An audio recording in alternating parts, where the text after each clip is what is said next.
Mr. O'Connor. What is your real name? Malcolm X. Is that your legal name? As far as I'm concerned, it's my legal name. Have you been to court to establish that you are? I didn't have to go to court to be called Murphy or Jones or Smith. Excuse me for answering you this way. That's all right. If a Chinese person were to say his name was Patrick Murphy, you would look at him like he's insane, because Murphy is an Irish name, a European name, or the name that has a Caucasian or white background. And a yellow person, Chinese is a yellow man, and he has nothing to do or no connection whatsoever with the name Murphy. And if it doesn't look proper for a person who is yellow or Chinese to be walking around named Murphy or Jones or Johnson or Bunch or Powell, I think it would be just as improper for a black person or the so-called Negro in this country, as we're taught by the Honorable Elijah Muhammad, to walk around with these names. And therefore he teaches us that during slavery, the same slave master who owned us put his last name on us to denote that we were his property. So that when you see a Negro today who's named Johnson, if you go back in his history, you'll find that he was once, his grandfather or one of his forefathers was owned by a white man who was named Johnson. If his name is Bunch, his grandfather was owned by a white man that was named Bunch. Would you mind telling me what your father's last name was? My father didn't know his last name. My father got his last name from his grandfather, and his grandfather got it from his grandfather, who got it from the slave master. The real names of our people were destroyed during slavery. Was there any line, any point in the genealogy of your family when you did have to use the last name, and if so, what was it? The last name of my forefathers was taken from them when they were brought to America and made slaves. And then the name of the slave master was given, which we refuse. We reject that name today. You mean you won't even tell me what your father's supposed last name was or gifted last name was? I never acknowledge it whatsoever. Let me ask you about the status of Elijah Muhammad. First of all, is he ill? I spoke to him today. He is in better health than he has been. He's suffering from asthmatic bronchitis. Is that why he didn't attend your rally on last Tuesday? Yeah, the only reason that he didn't attend was his ill condition, and the weather here, especially on that particular day, was of such nature that it would have been almost insane for him to come. Well, now, did you hold that meeting last Tuesday because it coincided with the general election, the primary election? I think if you study the history of Mr. Muhammad's work and religious work in this country, we've had our convention on February the 26th every year for, I think, the past 33 years.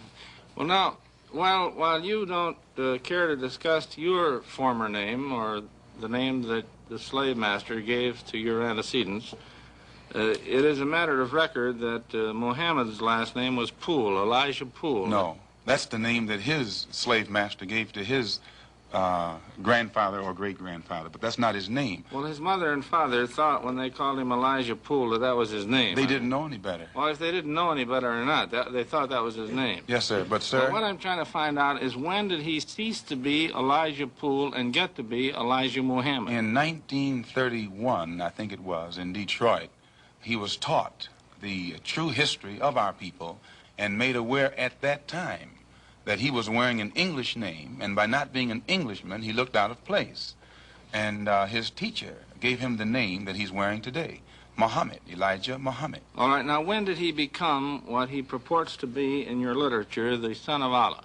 I've never heard the Honorable Elijah Muhammad referred to as the son of Allah. The prophet of Allah. I've never heard him referred to as the prophet of Allah. What do you refer to him Messenger of Allah. All right, the messenger of Allah, and I appreciate the correction. Yes, he says that a prophet is somebody who predicts the future, and he's not predicting the future, whereas a messenger is someone who carries a message that has been given to him by one who authors that message. Well, now, who gave him the message, and to whom is it supposed to be delivered? Master W.F. Muhammad, the one who taught him, is the author of the message. He gave it to the Honorable Elijah Muhammad, which makes him the messenger. And he's to deliver that message of truth and righteousness to the 20 million American so-called Negroes, which means he's to teach us the truth, which will awaken us, and then show us how to live a life of righteousness, which will automatically qualify us for recognition as human beings by all other righteous human beings here on this earth. Well, now, one other question. With reference to what Mr. Hurlbut asked you a little bit ago, you took a very moderate position of wanting independence without having any hatred for the whites. Do I understand that correctly? Hatred is not involved in it whatsoever. Well, I recall in a recent plane crash, I mean 2 or 3 years ago, or less than that, a charter flight on Air France in which a group of people from Atlanta, Georgia, were, as they say in the business, as they took off from Orly Field. And you were quoted at that time as expressing great gratification that this tragedy had occurred. Do you recall that? I recall it. What did you say? Do you remember? The press misinterpreted it and misrepresented it. What did you say? They said that it was made at a Muslim meeting. It wasn't. It was made at a rally of Negroes, Baptist, Methodist, Catholic, and otherwise in Los Angeles, who were rallying to protest the brutal shooting of 7 unarmed Negroes and what did you by say? heavily armed white policemen in the city of Los Angeles. And because we are a people who have been taught by the Honorable Elijah Muhammad to never carry weapons of any kind, but to get on God's side and rely on God to fight our battles for us, at the time that these brothers were shot down so brutally, I pointed out at the funeral of the brother who died that God would step in and take a hand in giving us some form of justice for the brutal killing of our brother. And when the plane crashed in France, I pointed out to the crowd at this rally that this was an act of God showing his wrath or complete resentment over the brutal form of injustice that had been inflicted upon our poor unarmed brothers. Were you saying that, or do you believe that? At that time, Dr. Billy Graham was in a crusade in Chicago, and the press, your papers here in this city, quoted Billy Graham of also saying that plane crash was an act of God.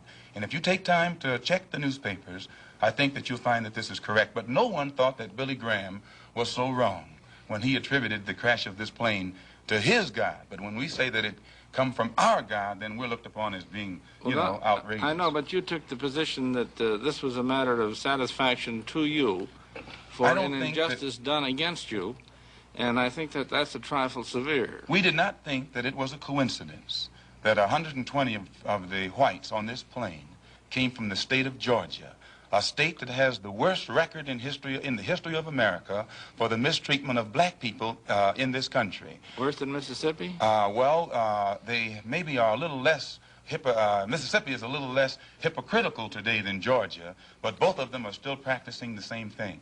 Now the whites in Georgia bite Negroes with a smile, whereas they used to bite them with a growl. But they're still being bitten, and we don't think that it is any worse to be bitten with a smile than it is to be bitten with a growl.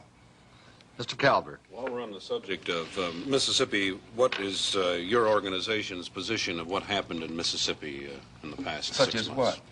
Such as the James Meredith incident and the enrollment of him in the university. Well, the Honorable Elijah Muhammad wants justice for every one of the 20 million so-called Negroes. And to just take one Negro and stick him in college with the aid of 15,000 troops and at a cost of $6,000 is a disgrace. It's a waste of taxpayers' money. It's a farce. It's hypocrisy.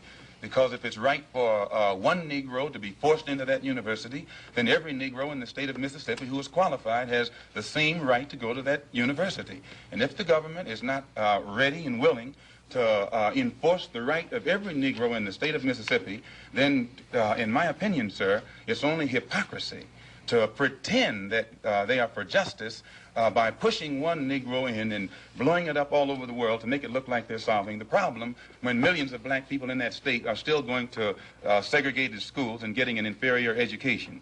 Does your organization encourage members to attempt to enter schools that have been known as all white in the past? The Honorable Elijah Muhammad doesn't discourage us from attending white schools, but he does say that it is better for us to go to our own schools, and after we have a thorough knowledge of ourselves, of our own kind, and racial dignity has been instilled within us, then we can go to anyone's school and we'll still retain our race pride, our racial dignity, and we will be able to avoid the subservient inferiority complex that most Negroes have or that is instilled within most Negroes who receive this sort of integrated education.